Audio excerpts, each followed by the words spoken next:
Former guest girl, actress, Marilyn Monroe lookalike, and reality TV star Anna Nicole Smith was a tabloid sensation in the early 90s and early 2000s. Her voluptuous curves and appetite for the limelight, fame, and everything that went with it was insatiable.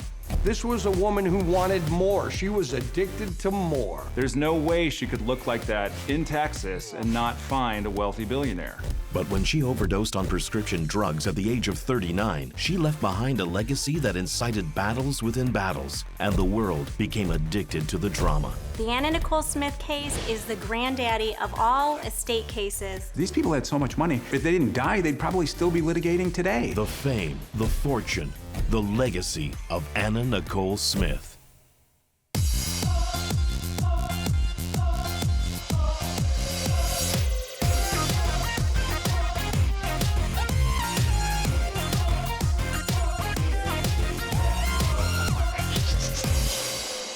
Anna Nicole Smith is as famous for her unusual lifestyle and legal battles as she is for her curves and her charisma. Although many dismiss her as a vapid, spotlight-hungry drug addict, the sexy pinup is also loved for her sweetness and down-home Texan simplicity.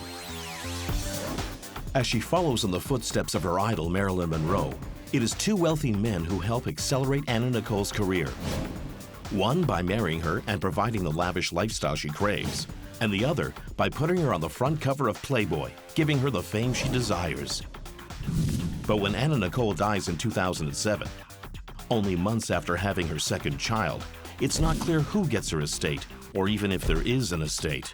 Mystery, intrigue, and millions of dollars are part of Anna Nicole's legacy. This is the story of all that she left behind.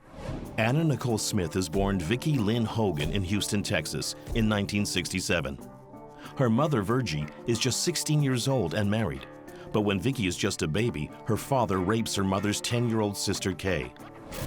Virgie kicks him out, and he is jailed for the rape.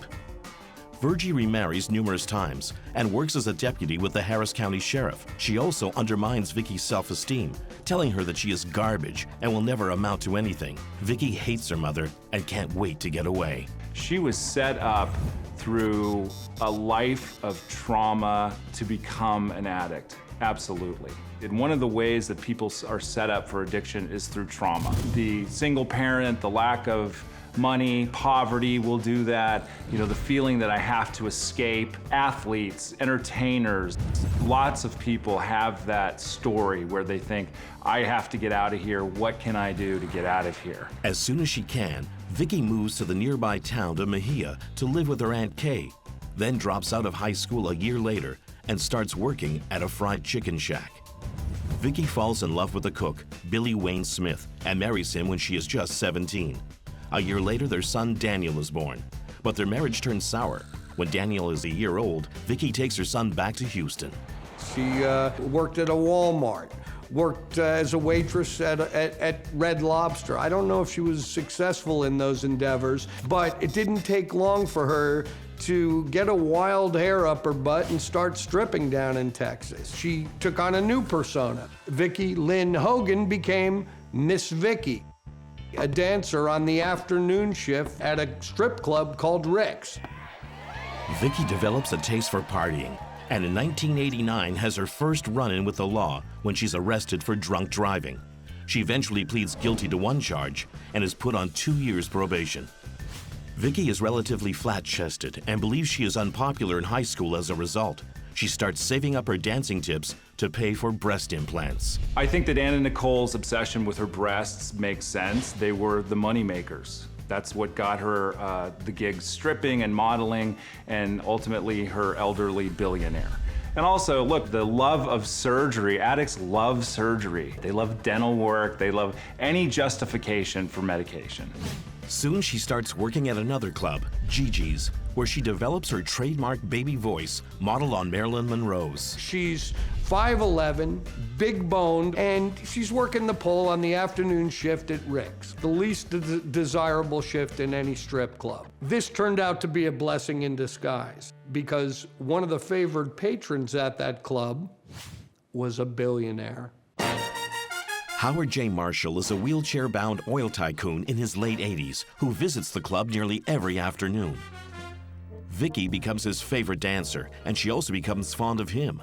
He showers her with lavish gifts, envelopes full of cash, cars, and even a 15-acre ranch. Vicky enjoys the gifts and the lifestyle they afford, but repeatedly turns down Marshall's marriage proposals. Vicky's idol is Marilyn Monroe, and her ambition is to model and be an actress like Marilyn. If Anna Nicole Smith had any talent at all, it was her own ambition. She had her mark. She had the billionaire. But she also knew she could increase her profits on the stage as a stripper by enlarging her breasts. And she did so in a big way. She went from a 36A to a 39 double D, which is unheard of. In fact, women that actually are born with that kind of endowment, they go for breast reductions. Not Anna Nicole Smith. She just thought bigger is better. And it's like people that get tattoos, they get addicted to it. This was a woman who wanted more. She was addicted to more.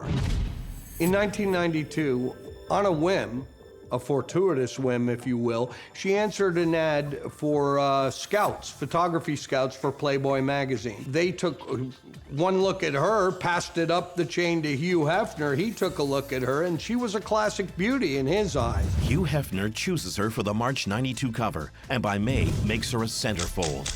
Anna Nicole Smith gets $500 for the cover of Playboy. That catapults her into centerfold, where she's paid $20,000, which would be the equivalent of a little over $30,000 in today's dollars, which would be also the equivalent of what she would probably earn as a waitress or a topless dancer. She took the fame that she had achieved from appearing in Playboy to actually landing huge modeling contacts. Marciano, the guy who ran Guess Jeans, spotted her. He loved her figure, and he was right, and he went on to use her in a phenomenal ad campaign. Vicky is rebranded as Anna Nicole Smith, and the 155-pound 38 Double D Smith replaces ultra-slim supermodels Claudia Schiffer and Eva Herzegovina in the Guess ad campaigns. The Guess campaign was a 3-year multi-million-dollar contract. Anna Nicole's star is on the rise. She picks up other modeling work, including a racy campaign for the Swedish clothing company H&M. H&M, they hired her and gave her a very rich contract to appear in their lingerie. And the irony of that was they had to actually pull her contract because drivers in Norway and other Nordic countries would see her on the side of buildings and they would go skidding off the road. They were so bowled over by this beauty. In 1993, Playboy makes her Playmate of the Year. There is no higher or loftier goal for anyone that wants to undress for the camera. So she became an icon, and Hugh Hefner, to his credit, saw that. As a Playmate of the Year, she gets paid $100,000, and she gets a Jaguar. And it's here that we start to see the cracks underneath the surface. Wealth amplifies whatever's underneath. If there's strong character, that can result in philanthropy.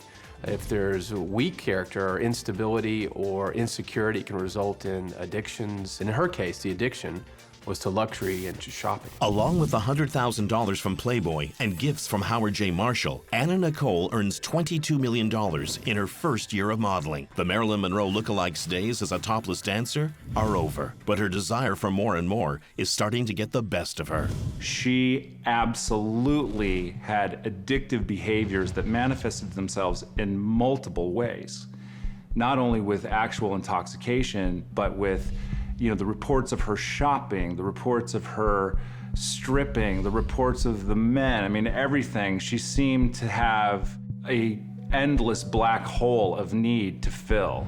So like any addiction, hers starts to spiral out of control. It's reported that she actually went in and spent almost $1.5 million in one jewelry store, followed by $500,000 in another department store.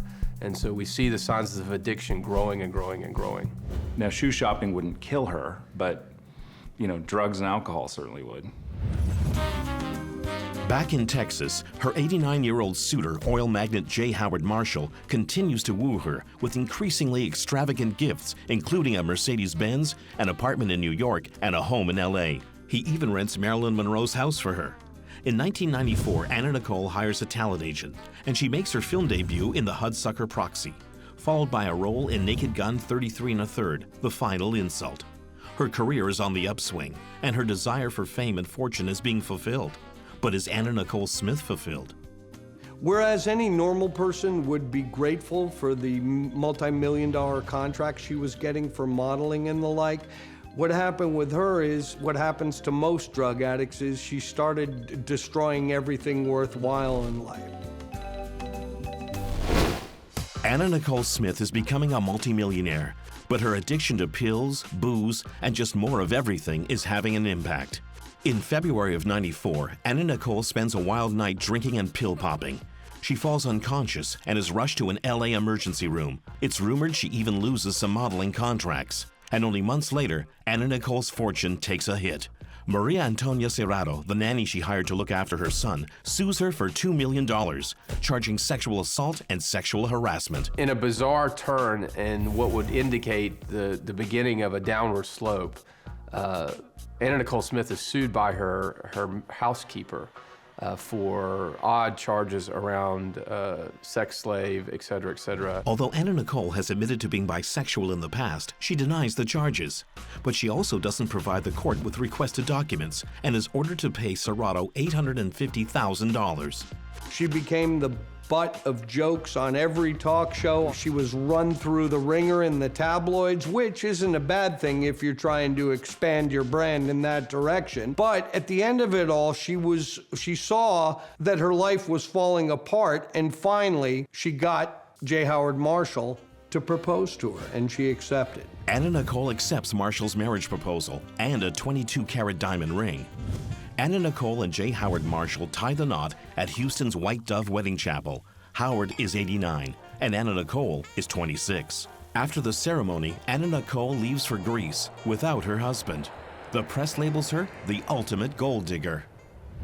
I might have married him for $500 million. I mean, you know, he was on his last legs. I don't really see how you can demonize her for doing that. I think it's like winning the lottery. He was treating her well. He was giving her about $30,000 a month allowance. He was buying her jewelry, cars, all kinds of creature comforts. She never lives with her new husband, and they are reportedly never intimate. The fact was, he's 89 years old, she's in her 20s, and you know what? He's got a hot mama on the hook, and why not? Really what it was he represented the father that she never had. She called him Pawpaw, for God's sakes. But more than that, this wedding represented a huge potential revenue stream for her. The trick was, she had to get in and get her hands on his billions without a prenuptial agreement. This was very important to her. And understandably, Marshall's 55-year-old son, Pierce, isn't exactly welcoming his new stepmom with open arms.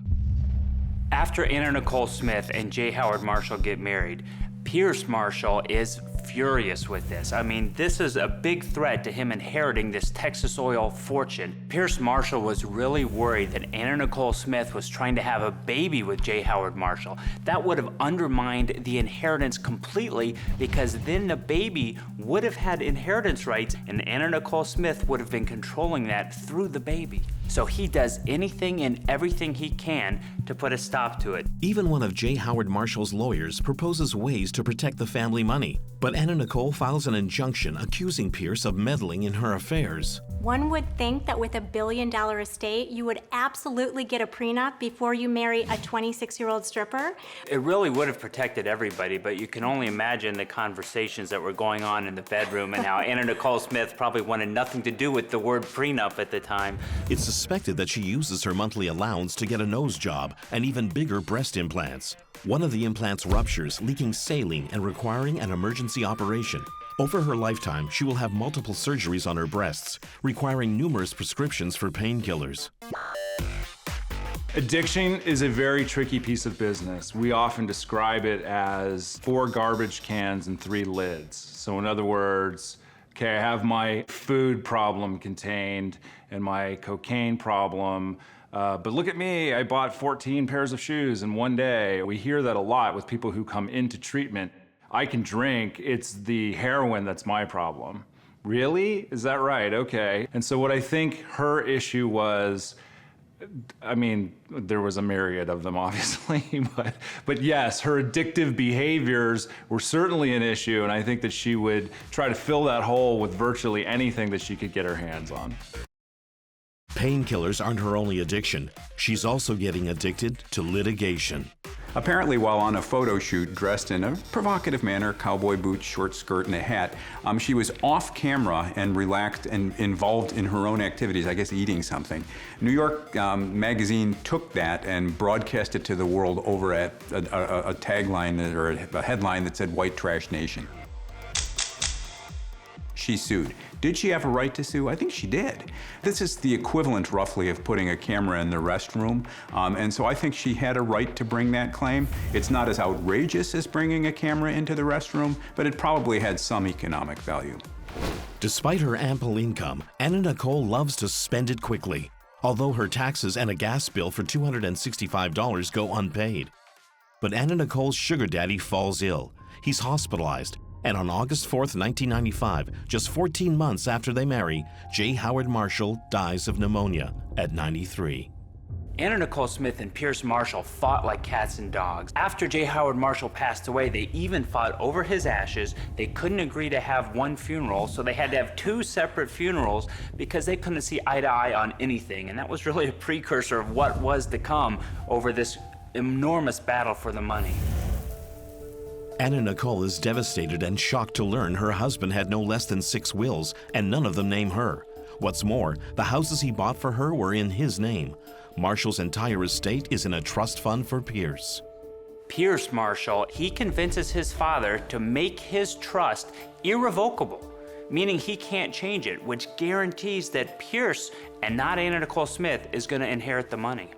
And Anna Nicole Smith was making allegations that when Pierce did this, J. Marshall couldn't even read, he couldn't even write legibly. So there's a lot of questions about whether or not he was actually competent and knew what he was signing when Pierce took him to that attorney's office.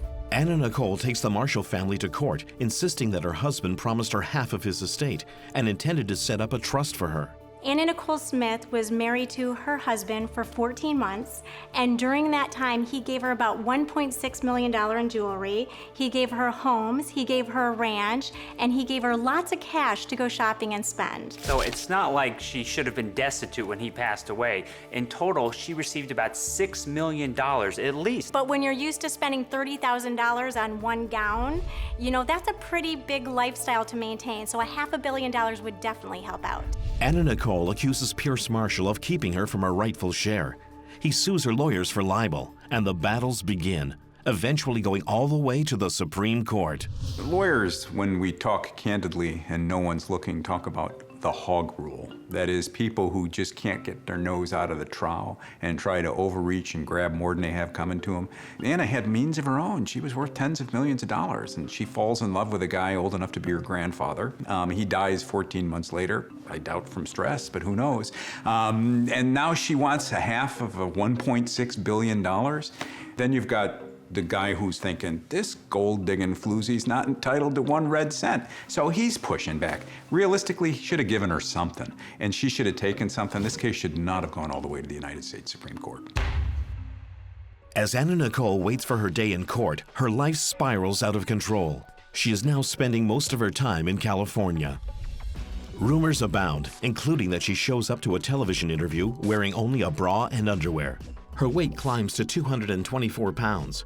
Anna Nicole finally checks into the Betty Ford Clinic to kick her addictions. Her monthly allowance is cut off, but her lavish spending continues until she is broke. In 1996, she files for bankruptcy. In the late 90s, her career started going downhill, and her personal life and her addiction started to surface, and her life sort of spun out of control. Somewhere in there, she had that moment of clarity. Her ambition, her desire to expand the Anna Nicole brand came roaring back. She lost a whole bunch of weight, and next thing you know, she's actually getting cast in movies. Anna Nicole also invests in a professional relationship with a man who will get her career back on track. Howard K. Stern. Yeah, he was a lawyer. You know what Shakespeare said, kill all the lawyers. He gave up lawyering and made Anna Nicole his full-time job and his alleged girlfriend.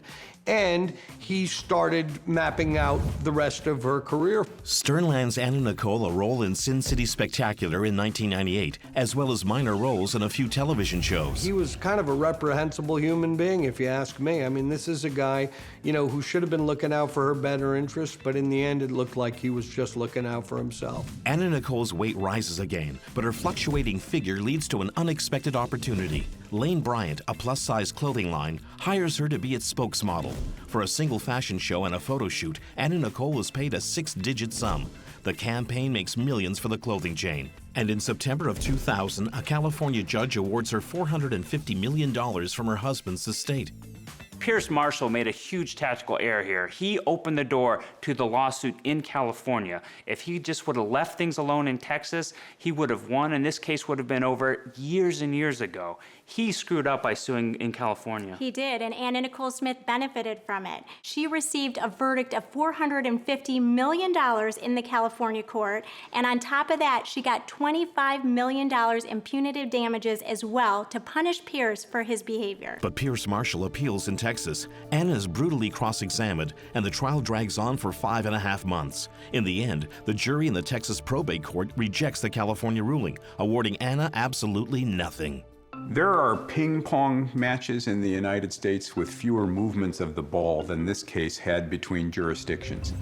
It started in Texas, it goes to the bankruptcy judge in Los Angeles, it goes back to Texas, it goes to the Court of Appeals, it's thrown back to Texas, and then what's worse, none of these judges can agree.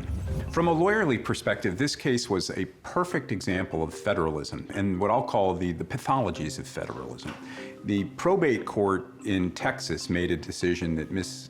Smith was entitled to nothing. She filed bankruptcy in Los Angeles. The bankruptcy court, which is a federal court, not a state court, it took the probate matter, the estate matter under its jurisdiction and said to Anna, here, you can have half. That should have sent shockwaves through every state court in the system. Since when do federal courts pick up probate responsibility? It's like a federal judge doing a divorce. It just doesn't happen. So the case was taken to the United States Supreme Court, which declared that the bankruptcy judge in Los Angeles lacked jurisdiction or the power to decide this action. And frankly, it was the right result. Broken, exhausted, Anna withdraws with Daniel to a quiet location in life, taking the time to finally draw up a will of her own. The legal wrangling has hurt Anna Nicole's image. She needs to get her career back on track to generate an income. Howard comes up with a plan. He pitched the Anna Nicole Smith show. The show premieres in 2002 and draws 4 million households, the highest ratings for the network's reality series. And it replenishes Anna Nicole's bank account to the tune of approximately $1 million. Her roller coaster ride of fortune seems to be on the climb yet again. In 2002 and 2003, Anna Nicole Smith is rebuilding both her fame and fortune. She has her own reality TV show, and it, at first, seems to be doing well in the ratings. The Anna Nicole Smith show, in a nutshell, was the precursor to Honey Boo Boo. It was dumbed down entertainment, but it worked for a while. Viewership declines after the first season, and the show is canceled after season 2. Anna Nicole diets again and loses 70 pounds. She claims to have used the dietary supplement TrimSpa. TrimSpa hires her as a celebrity spokesperson, and she's earning a monthly salary in the thousands. She's still spending a lot of money on clothes, drugs, and her ever-expanding entourage. She now has a physician and a psychiatrist on call due to chronic pain from the breast implants, as well as anxiety, insomnia, and seizures. And her behavior becomes increasingly unstable. Some say she's becoming a one-woman train wreck who will do anything for attention. She absolutely displayed borderline tendencies. There are huge connections between borderline personality disorder and addiction. Very few borderlines do not have issues with chemicals. One of the ways that they try to make that better is by drinking or using drugs, or in her case, anything at all. Her income seems to be at risk yet again when a class action lawsuit is launched against TrimSpa.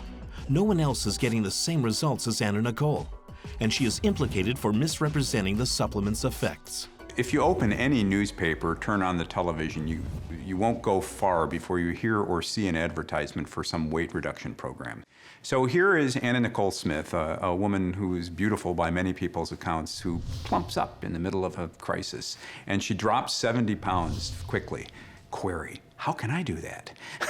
Now, that is marketing gold for somebody who's got the right product. And apparently a producer of a product said, Anna Nicole Smith took our miracle pill, you can do this too. Well, guess what? Plenty of other people took the pills and kept eating the cheeseburgers and the 70 pounds stayed on them. So I think there are problems for Anna Nicole Smith. Did she lie to them and say, okay, I took the pill, it worked a miracle? Did the company know or have reasons to know that she should have lied, in which case they should have been more careful with what they told consumers?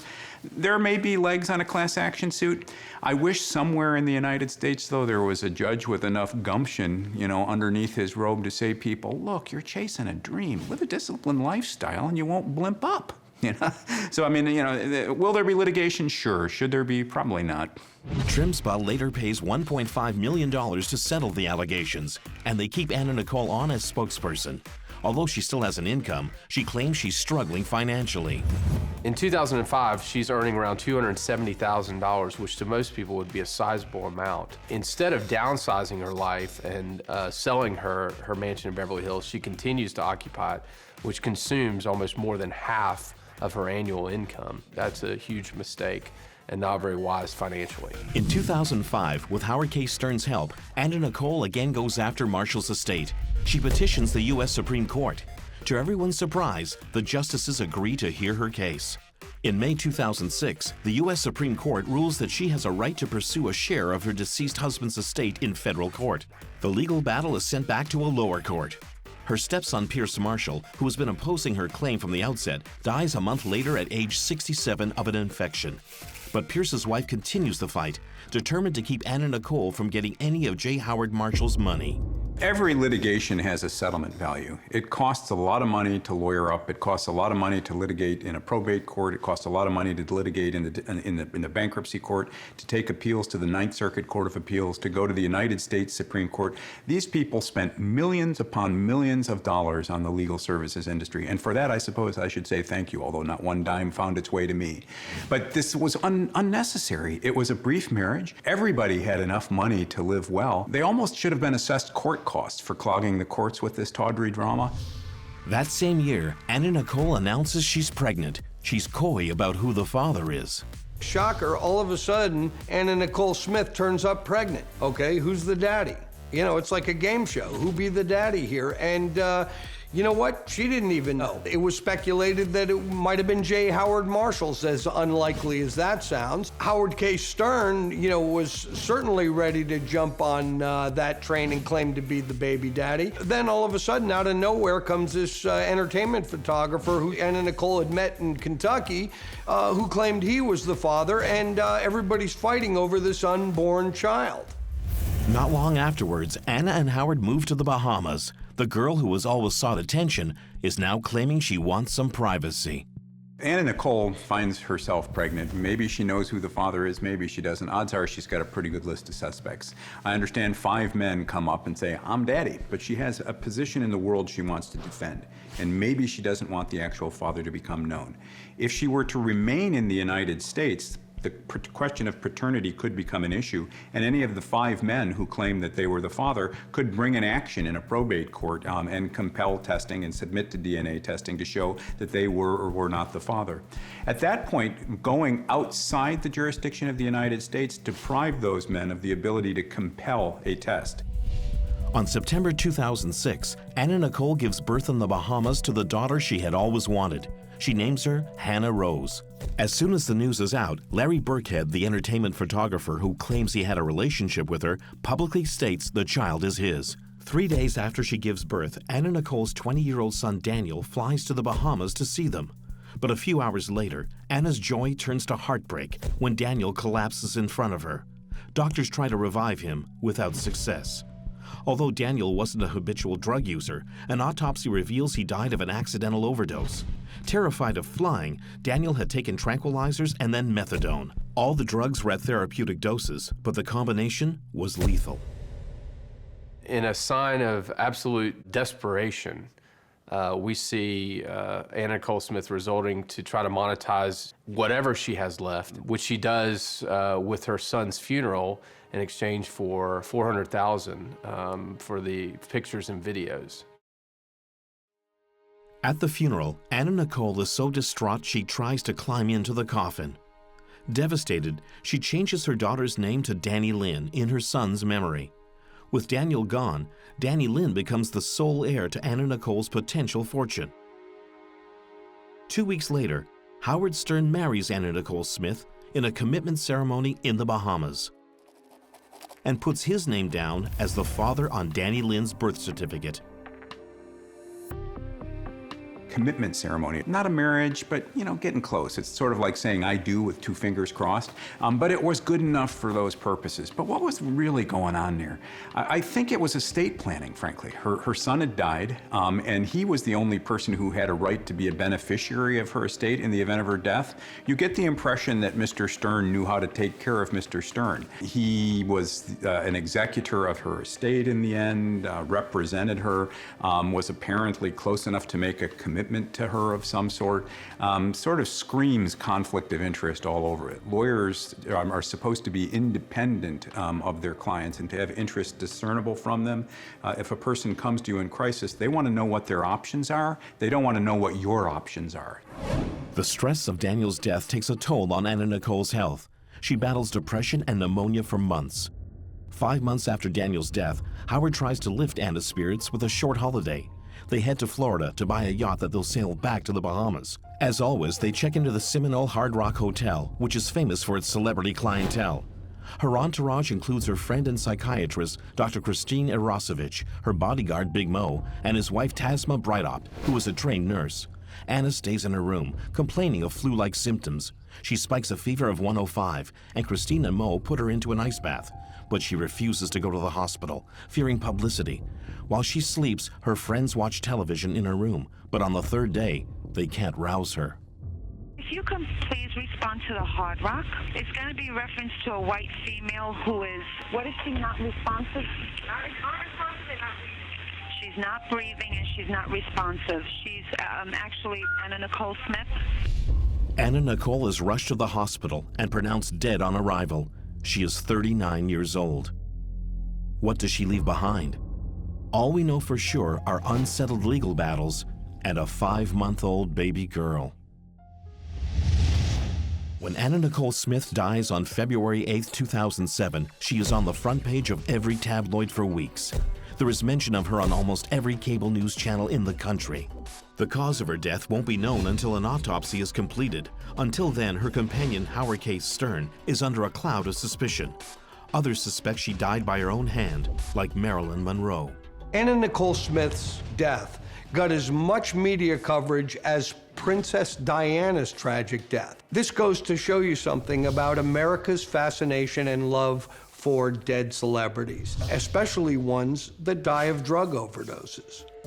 While the autopsy is underway, Anna Nicole's estranged mother, Virgie, and her partner and manager, Howard K. Stern, fight for custody of her body. Virgie wants her buried in a family plot in Texas. Howard wants her buried in the Bahamas. You would think she would want to be buried next to her son, especially given her childhood and her mom saying she was garbage. She didn't seem to have a good relationship with her mom. So it's very interesting when celebrities pass away, all these family members come out of the woodwork trying to get a piece of the action, whether it's over money, whether it's over the body, remains. We've seen it all. Finally, an emotional judge awards custody of Anna Nicole's body to Dannie Lynn's court-appointed guardian, Richard Milstein. If the O.J. Simpson case taught us one thing, it is that Lance Ito belongs in a museum somewhere and not on the bench. We don't want judges preening for the camera. And so in this case, when the judge was reading his decision about where the ashes went, he was crying. Was that administering justice or trying out for a primetime TV spot? My understanding is he left the bench shortly thereafter to emote on the networks. What we saw was the male Judge Judy auditioning for his next job. Totally unbecoming. Nearly a full month after her death, Anna Nicole Smith is finally laid to rest next to her son Daniel's grave in the Bahamas. As executor of Anna Nicole's estate, Howard wants to set up a trust for Dannie Lynn because she isn't named in her mother's will. But the sorting of her finances is just beginning. When Anna Nicole died, she had credit card debts, owed back taxes, and a huge mortgage on her mansion. There were also hundreds of thousands of dollars owed in legal fees from various cases. Despite the $1 million sale of her wedding photos and her lucrative gig endorsing the weight loss supplement Trim Spa, she has only $10,000 in assets. Her estate could end up declaring bankruptcy. Anna Nicole Smith did have a will, and her will left everything to her son Daniel. The problem was Daniel predeceased her, and she specifically excluded any unnamed children in her will. It causes problems, and that's why everybody needs to update wills when they have a child born. But it's especially important when you have language in your will that says any unnamed children aren't going to inherit. Now, Dannie Lynn did end up inheriting. Of course, the only thing there was to inherit was $10,000 and a big mess. And the mess started with the big question of who was Dannie Lynn's father. Although Howard K. Stern's name is on the birth certificate, entertainment photographer Larry Burkhead insists that he is the biological father. Two other men step forward with claims: a former bodyguard, Alexander Denk, and Prince Frederick von Anhalt, Zsa Zsa Gabor's 90-year-old husband, who claims they had a 10-year-long affair. Anna Nicole's half-sister claims Anna Nicole had frozen J. Howard Marshall's sperm and that Dannie Lynn was his biological child. The judge orders DNA tests. But you have to wonder if these guys were coming forward with dollar signs in their eyes, thinking they're going to get this big inheritance because as the father of Dannie Lynn, they're in line to get all this money. It's pretty clear that they weren't doing it out of love for Anna. They knew this kid was going to be loaded and that she was going to have an estate and that her daddy becomes the person who manages the estate for her in the end. So it looked unseemly. It looked like a form of high-stakes existential bingo. 8 days after Anna Nicole's funeral, the results of the DNA test come in. Larry Burkhead has declared Dannie Lynn's father with 99.9% accuracy. I hate to be the one that told you this, but I told you so. Howard K. Stern does not contest the outcome. What's important to me is that Dannie Lynn has the best life that she possibly can have. The coroner's report comes in. Anna Nicole's flu-like symptoms were caused by an infection that her doctors had missed. Her death is ruled an accidental overdose of the sedative chloral hydrate, which she was drinking out of a baby bottle to help her sleep. The sedative became lethal when combined with more than 10 other prescription drugs, including 3 different tranquilizers, anti-seizure, and flu medication. Howard K. Stern and 2 of her physicians are charged with administering controlled substances to a known addict. At a certain point in Anna Nicole Smith's life, she was on as many as 15, maybe 20 medications. The idea that that is ethical by anybody's standard is absurd. She's obviously doctor shopping, maybe paying them in cash. Who knows? There's lots of people out there who will write you a script for anything that you want. It's a big problem in the treatment of addiction is that people have this idea and this notion, well, it came from my doctor, so it's somehow okay. So 15 medications for a young woman? For what? What was it? Burkhead takes custody of Dannie Lynn and moves into Anna Nicole's mansion. His main concern is securing Dannie Lynn's future. Howard K. Stern vows to go back to the courtroom on Anna Nicole and Dannie Lynn's behalf to yet again fight for the J. Howard Marshall inheritance. Normally cases are litigated sometimes a year, sometimes multiple years, but when you have a cases in this case, that are being litigated for 18 plus years, the attorney fees, court costs, everything involved has got to be astronomical. And it's really a great lesson for any feuding heirs out there that you gotta consider settlement. I mean, how much better off would Anna Nicole Smith and Pierce Marshall both have been if they merely had settled? Of course, when they couldn't even agree on how to divide up the ashes. They both dug their heels in, and that's what happened. But there was more than enough money to go around. In the meantime, Burkhead hopes to fund Dannie Lynn's future by selling off Anna Nicole's personal belongings. The auction generates a lot of buzz and brings in $70,000. But after Anna Nicole's debts are paid, there is almost nothing left.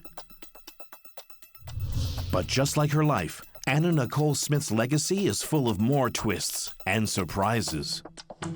Although Anna Nicole Smith enjoyed millions throughout her life, she leaves behind an estate containing only $10,000 in assets and a Los Angeles home worth just under $2 million. But her partner and manager, lawyer Howard K. Stern, continues to litigate to claim her share of her deceased billionaire husband's estate.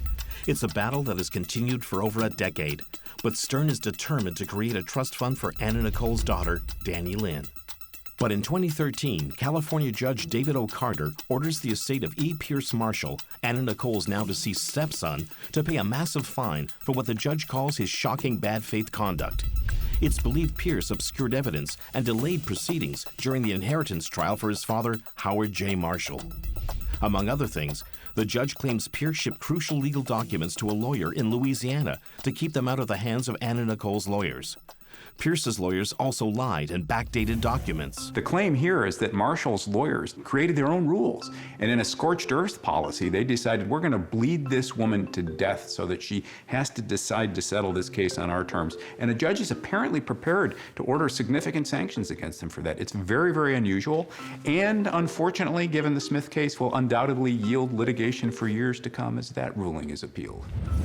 So the California district judge even referred to the attorney who did the estate planning and found a lot of fault with him and pointed out that this attorney referred to Anna Nicole Smith in his legal file as Miss Cleavage. Now, I don't know if you remember, but we learned that the first day of law school, you don't refer to women in your files as Miss Cleavage. Judge Carter's decision means that Dannie Lynn could receive up to $49 million. We know that the California courts are going to be awarding potentially millions of dollars in sanctions to Anna Nicole Smith's estate. And who's going to benefit from that? Dannie Lynn. But that money was set aside for legal fees and based on the amount of legal fees that Anna Nicole Smith and her estate incurred. What that means is when these millions of dollars get awarded, they're probably all going to go to the lawyers. I don't know that Dannie Lynn's going to see a dime of that money. But it will take a number of years before anyone will know for sure. The media and public never seem to tire of Anna Nicole's rags to riches story. Films continue to be made about her, and a TV special about Larry Burkhead and Dannie Lynn's life is produced. But as legacies go, the pop culture queen's story may eventually run its course, leaving the estate high and dry. And even if interest in Anna Nicole continues over the years, it doesn't always mean Dannie Lynn will benefit financially. In 2013, Anna Nicole's life was turned into a spectacular opera that debuted in London, UK's Royal Opera House.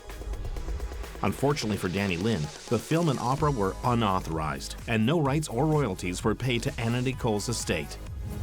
Legally speaking, you can do an unauthorized biography so long as the information you rely upon is already in the public domain. There are unauthorized biographies that take place all of the time. Usually they're not very good because what they are is just a retread of what we've already seen. I think her estate has an obligation, I suppose, to protect its interests, but at some point it just needs to let go and stop the melodrama. There's been enough litigation in her case to fill a couple courtrooms for a lifetime. Let it go. Money aside, Anna Nicole's most important legacy might be her daughter. Although Larry Burkhead allowed Dannie Lynn to do a one-day photo shoot for Guess Jeans, he generally keeps her out of the spotlight and attempts to protect her from a similar life to her mother. Burkhead is hoping that Dannie Lynn will eventually have a trust fund from her mother's estate. For now, he is supporting her on previous investments and on his photography work. He has 20,000 photographs of Anna Nicole, and it's a valuable catalog. Some believe because of the obsessive interest in her, Anna Nicole actually helped spur the direction and fascination in the variety of reality television series that have since followed her. If Anna Nicole Smith left any kind of legacy, it's the result of the magic mirror that she held up to reflect America's mindless mindset.